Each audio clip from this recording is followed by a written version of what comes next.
In this episode, I have a ton of progress to share with you guys. It's been made over the last 3 months, but I also got some really bad news that for the first time is making me question whether we're gonna have to call this whole project off. And I'll explain that all later, but first we've got a really dramatic change, putting in the all glass facade. There's something really exciting happening behind me right now. They're actually demoing the rest of the facade right now. And that means we're getting to one of the most dramatic changes yet, the floor-to-ceiling glass going into the facade. When I first saw the renderings of the space, this was one of the changes I was the most excited about. The floor-to-ceiling windows are gonna create a seamless flow from the exterior to interior and really open things up. So, we've got the windows out, and Irving, you look like you've been thinking. Well, yeah, I'm trying to figure out how I'm gonna get the limestone first, then knock down the brick. Okay, so the brick's about to come out. Hopefully, we'll figure out a way. So right now, Irving's trying to figure out here how to get this out. The last time it took us like 2 to 3 days. Just to get the rows out? Just to get the bottom. The car worked pretty well last time. Yeah, just drive a car through it. Drive a car through it, just like in the front door. I mean, could we just go full on sledgehammer?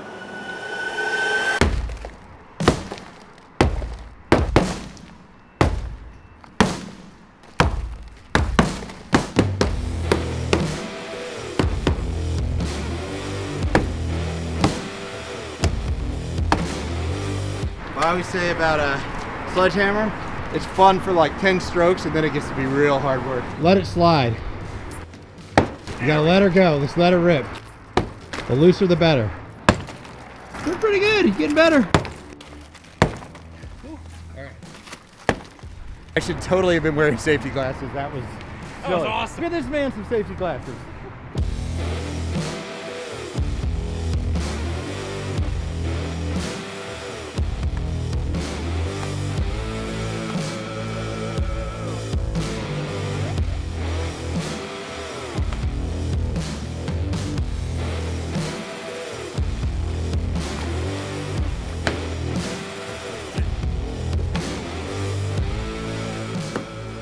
The glass guys just arrived. We got a huge hole in the wall. Irving's cleaning up the brick and then the glass is gonna go in.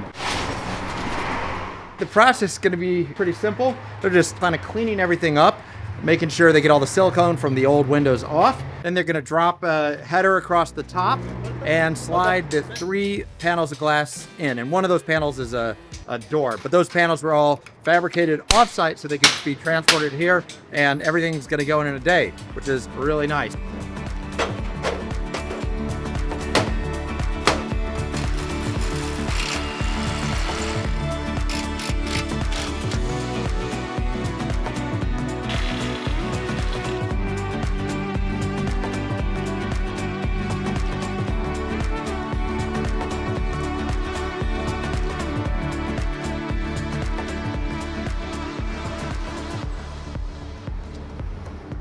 Okay, so the facade is in, and there's good news and there's bad news. So first, the bad news. We uncovered here pretty shoddy masonry work that was kind of being hidden by the windows that were there, and it just doesn't look good. So that means we're gonna have to get some masonry work that wasn't in the initial budget. So add another $7,000 to going over budget to redo all the masonry here and get rid of all this nasty stuff that's going on. It would have been great to do that before this went in, but unfortunately, the way scheduling worked, we didn't know that was there until we took everything out. And because we were trying to not leave the building open, we basically took everything out and had the installers for this coming the same day. So they're gonna work around it, get this masonry cleaned up nicely. That's the bad news, but it could be worse. The good news is that the storefront looks awesome. Like just having this wall of glass that's super clean.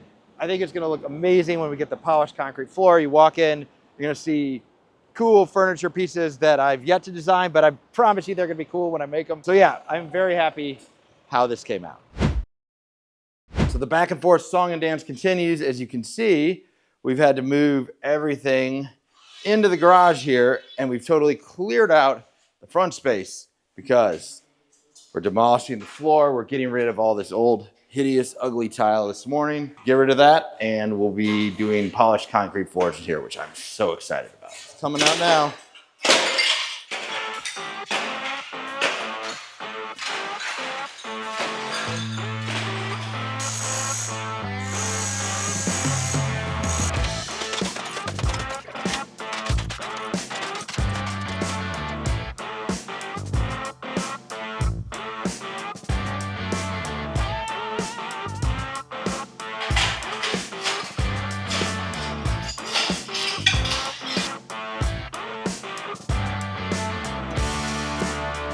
Just want to interrupt the music to let you guys know we did suggest that the guys wear masks, but they declined. Obviously, you should be wearing masks if you're doing dusty work like this. And speaking of dust, I put my new Rockler air filtration unit to the test, and it did a great job of just clearing all that dust out pretty quickly before it all settled everywhere.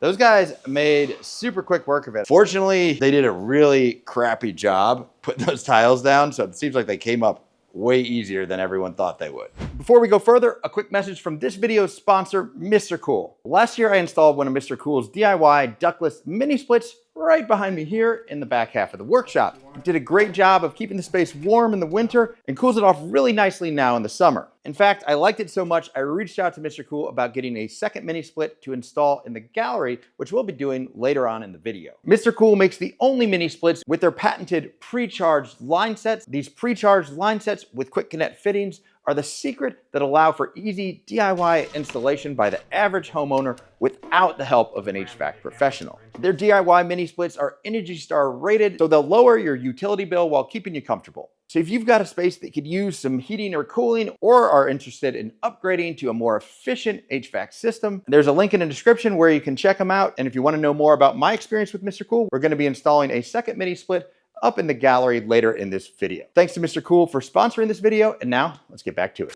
An unexpected segment in this video. I just discovered that there could be some toxic chemicals in the soil under the building that could end up costing over $100,000 to do the remediation on. I am never gonna financially recover from this. If it does end up costing that much, I'm not sure what I could do, because just the money is not there right now. But anyway, I want to share it with you just so you guys understand what's going on, because while I'm dealing with this, we're basically having to pause the renovation for about a month. Before I get into why it might be such an expensive thing, let me give you some background how I got here. During the 4+ years I spent renovating the whole upstairs of this building, I was basically taking the money I was making from YouTube and investing it into the building. So by the time it was done, after over 4 years, I owned the building outright without a mortgage. What I've been looking to do is take out a loan, an equity line of credit against this building that I can then use to purchase the next property, to renovate and share with you guys. So I started preliminary talks with some banks, and one of the things they told me was that to get a loan against a commercial property,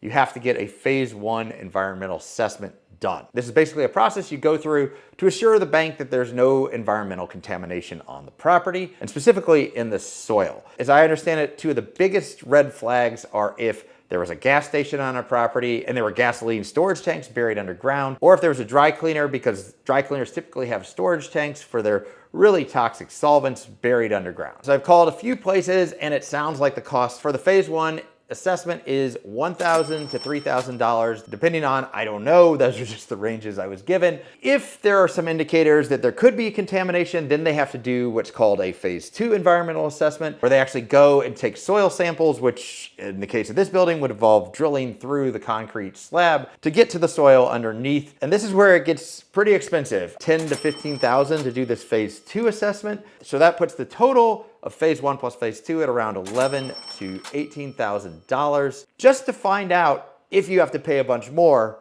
for remediation. And yeah, it gets a lot worse. In the event that phase 2 comes back with contamination, there are two possible scenarios. The best case scenario, as I understand it, is getting what's called a no further remediation letter from the Illinois EPA. And basically, this is a letter that says they've done some testing, they've looked at the land, they've looked at the property, they've put in some monitoring systems to make sure the contamination doesn't spread out beyond the building or keep spreading. So with this NFR letter, you don't actually have to do anything to remediate it. You're just saying that the contamination is contained and that there's no well water or water lines under the building that would be potentially contaminated by the soil. So while that doesn't sound that bad, the cost is ugly. Basically, everyone I talked to said that this would be $50,000 to $60,000. Not fun. But that is the best case scenario if there is significant contamination. The worst case scenario is you actually have to go in and do active remediation, which could involve pumping something into the soil under the building to neutralize the toxic chemicals. I'm told that that would start at $100,000 and up. I'm really hoping it doesn't come to that. I went ahead and set up the phase 1 assessment, which is going to be happening in a couple days. And if you're wondering why I gave you all those worst case scenarios, it's because I am very worried how that phase 1 is going to go. While waiting for the phase 1 to be done, I got curious, I did a little digging, and I actually found a database that Chicago has, which has all the records for underground storage tanks and environmental things like that. I searched for my property and yeah, wouldn't you know, there's a dry cleaner here in the 80s. One of the worst things that could happen, and these records show that there were definitely underground storage tanks for that dry cleaner, which is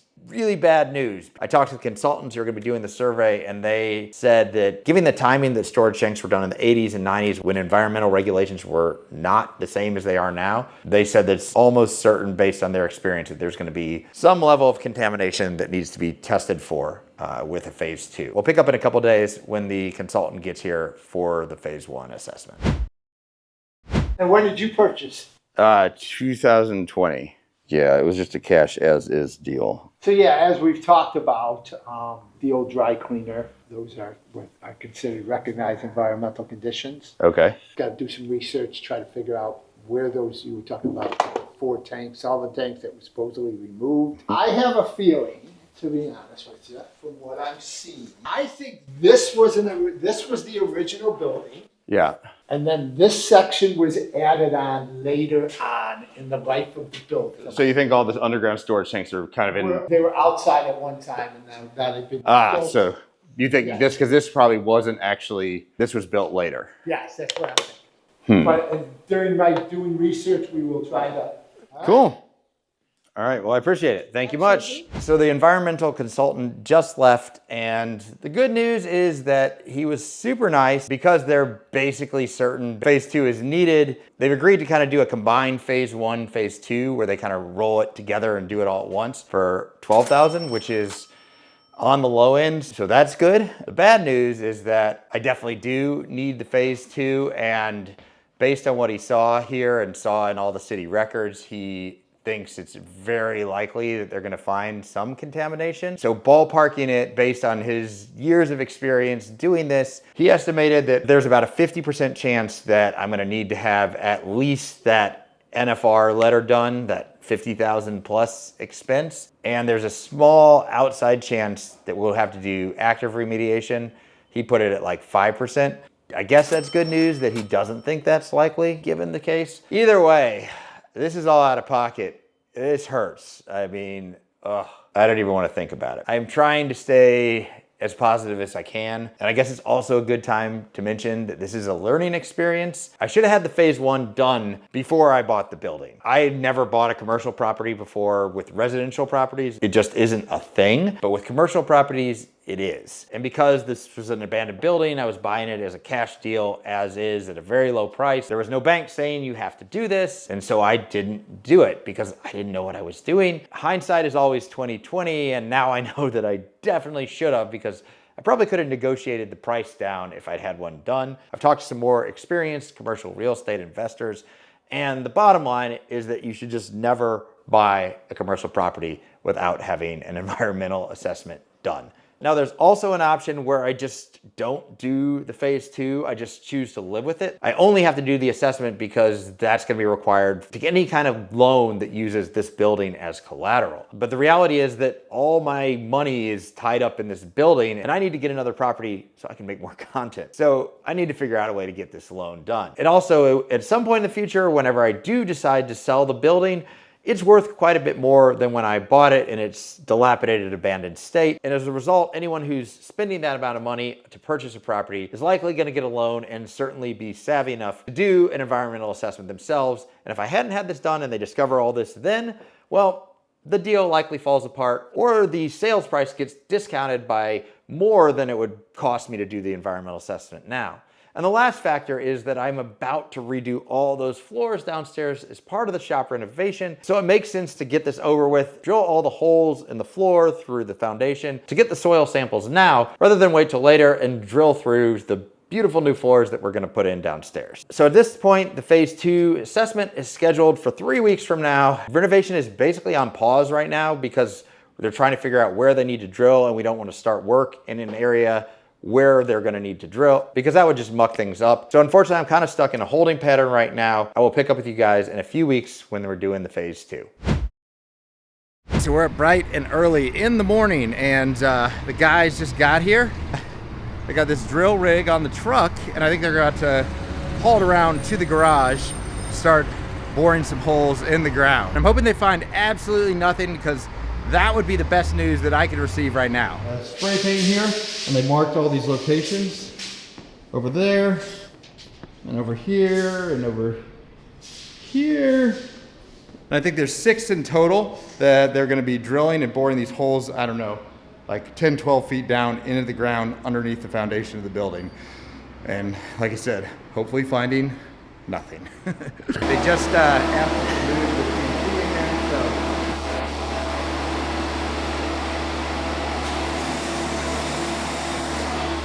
So we're out in the back of the building, and we're about to drill a hole in the little mini driveway I have here. It's a traffic jam because we've got garbage trucks right now. Everything's going on at once, but we're making it work.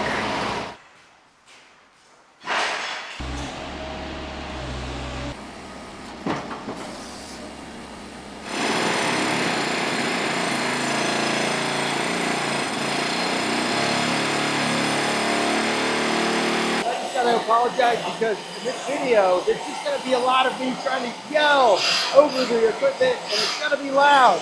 So that's how it is, because these guys are working, and their job is not to make YouTube videos. So we're just doing this Just stay out of their way as much as we can. Oh, just got quiet for a second there. I'll try to talk in between the noise, but yeah, we can't just like ask them to stop, because like I said, they're not YouTubers. They're not being paid to make videos. They're being paid to do their job. So I just did a quick Google search. How fast does hearing loss happen at 112 decibels? And yeah, pretty fast. That is like intense. This piece is going to go inside the metal liner, push it through, and then we'll get a core sample through that plastic piece. Gotcha. So you put the metal liner goes down in the hole, Yeah. and then the tube goes down through there. down through it, and you get the core sample that's not going to have anything in it. Correct. Soil, and this concrete already. Okay, so we got, soil to there and then concrete. So how far down did we go for that? This is 4 feet. 4 feet deep? Oh, so we didn't need to even go that deep, huh? He was thinking we'd have to go to like 10 or 12 feet, huh? Yeah, probably. I mean, to get enough soil sample down. Oh, we're gonna keep going further. Okay. All right, so this is the second tube from that first hole. All the soil going all the way down.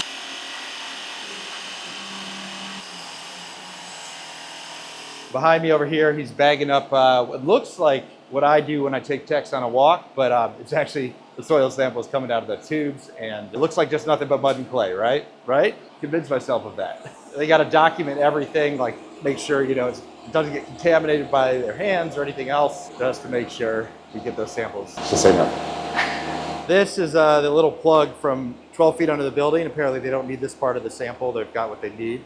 But man, that is some the red, I think, is clay in there. How old do you think that dirt is? It's old as dirt. One other thing I've noticed from 12 feet under the building is it's like 80 degrees outside today, but this is cool to the touch right now, which makes sense because the temperature doesn't change underground as quickly, but still kind of cool to see.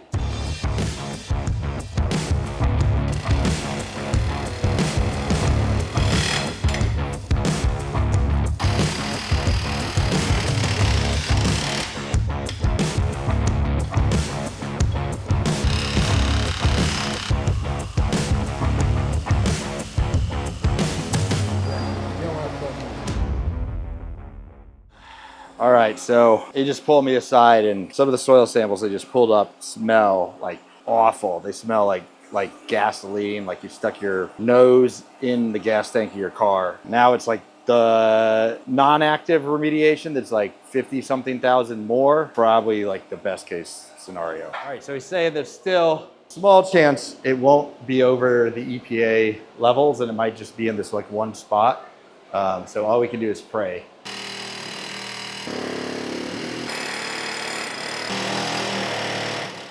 That one spot came back with some The odors. smell. Okay. The good news is this one and that one didn't have the same odors as this one. Okay, so it seems like maybe the tanks were localized here. It may be. So Okay. let's just see what the results are and we'll go Okay. from there. All right, so they're done with the holes. That all took about 2 hours. Now we're just gonna dump some concrete down into those holes to fill them back in. They just took off and I'm still just kind of processing.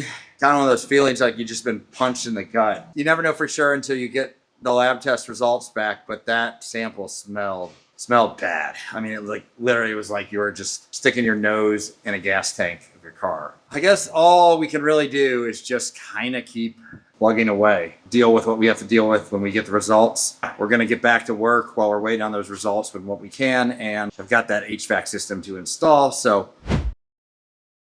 Before we install that mini split, I want to show you the rest of the HVAC system because we basically overhauled the whole system for this whole 3,000 square foot floor. So first up, something I actually installed last year on this wall. I've got a MRCOOL mini split we installed last summer, and that thing has been great. Part of the reason I reached out to MRCOOL to get a mini split to install on the front, because this one is a freaking champ. Like, it gets so nice and cold in the summer and nice and toasty in the winter. And just for reference, this mini split is basically serving the whole back workshop and garage. But in practice, yeah, it's been awesome in here. Then moving over this way, we have a traditional furnace. So this traditional HVAC with the furnace and the roof air conditioning units was put in when we redid the upstairs. We weren't trying to spend a bunch of money in here at the time, so we just replaced the existing one and did the ductwork from it into the shop. There was no ductwork put into the garage, which is why we did the mini split in there.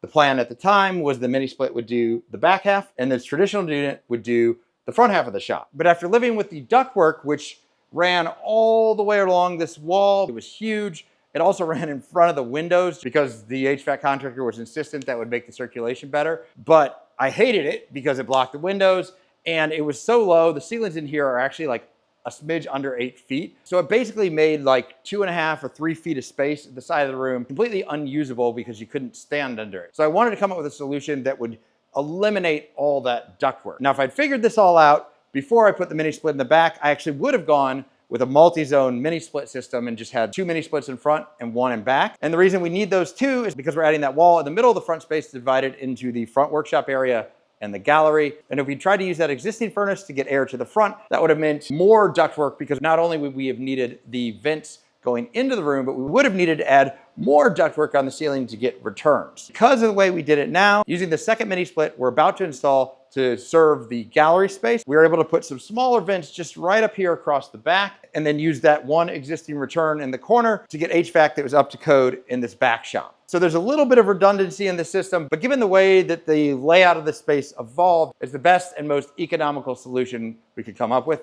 So with that, let's head on to the front and get that mini split installed up there. We got this MRCOOL DIY 24K mini split. We're gonna install it right on this brick wall and we gotta get all the clamp racks down so we can get it installed there. Look how much dust has just accumulated in the back of the French cleat. It's like a waterfall, a dust fall.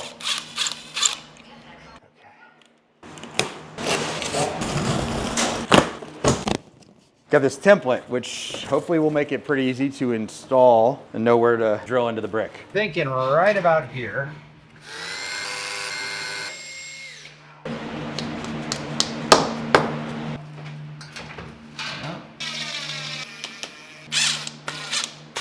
And by the way, with this template, it shows you exactly where you would use a hole saw and drill through to the exterior if you're doing sort of a normal DIY home installation. Obviously, this old abandoned building, not a normal home, so we're doing something a little different. Most of you will not have to deal with a lot of the stuff I'm having to deal with in this one. In a normal installation, you can literally just take these, you kind of bend them straight around this way, and they go straight through the hole that you drilled in the wall and straight outdoors, and it's super simple. This is not super simple because we're going up through 2 floors to the roof. Why are we doing that? This is in Chicago. My building is literally touching the brick in the building next door. So there is no space to run it outside here. First, we hung the interior unit so that we could figure out where to install the paintable line set covers, which are gonna hide the line set and electrical coming out of the indoor unit and going to the exterior unit on the roof. So we put these against the wall, and then these little parts just snap on over those. Gonna make a nice clean install of all the line set It's going up through the floors to the roof. All right, so I'm upstairs now because we really couldn't see what we were drilling through. So we decided to do is just put one tiny exploratory hole up through the floor up here. Then we'll come from the top down, which will be easier because we can see the hole we've opened up down there to get through this floor.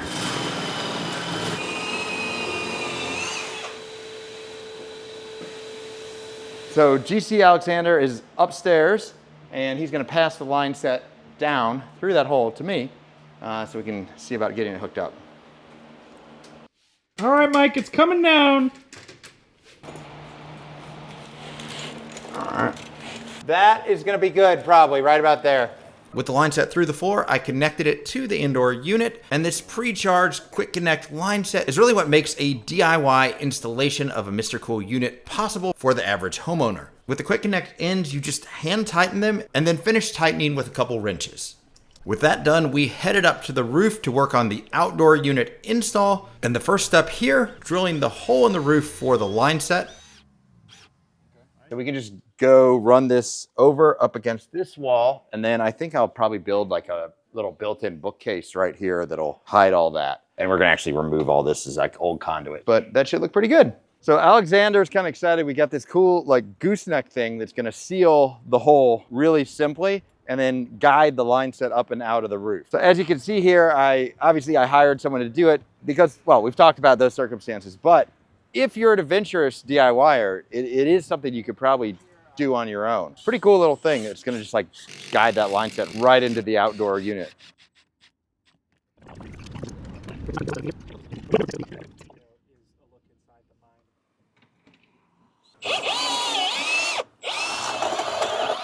Last layer.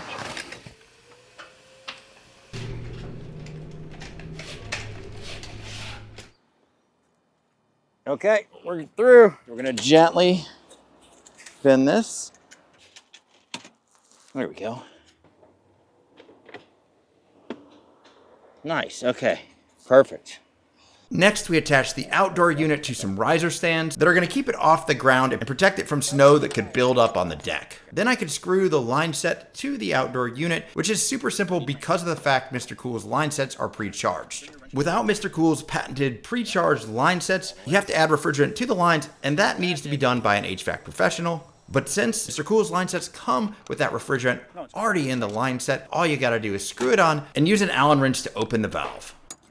So we got the outdoor unit all hooked up, very simple to do. Next step, as many of you might notice, this is sitting on the deck that I built a couple years ago on my rooftop. It's a nice unit, but not something I wanted to display on my deck. So I've got some extra deck boards. I'm gonna build a surround for it, a little concrete top for it. It'll be a kind of nice ledge or table up here that will hide this unit. Doing anything requires just completely moving the workshop around. This Rockler folding out feed table has been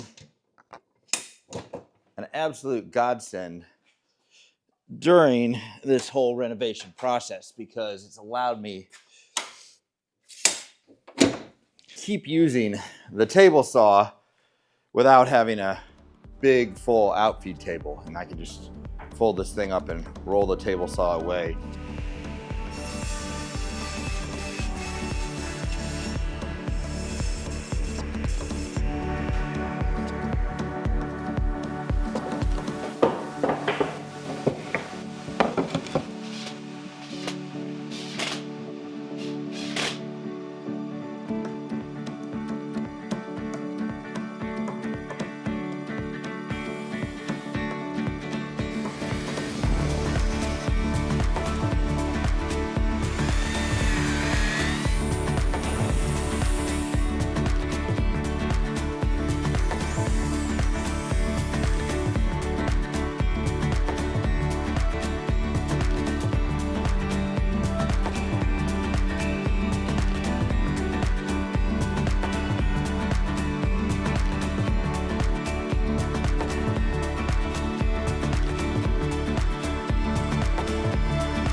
Oh shoot, hold on. Shoot, I think it's the environmental assessment. Hello? Yeah, hi, how are you doing? Okay, so what's the verdict? Are you serious? Okay, all right, thank you, thank you so much. Have a good one. We're under EPA limits! Victory! I have never been so excited to only pay $12,000 in my whole life. I'm gonna get the report later, but he said there definitely was contamination, but we were just below the EPA limits that would be required for the NFR letter, and so we're done, we're clear. I am relieved, so now the rest of the renovation can proceed.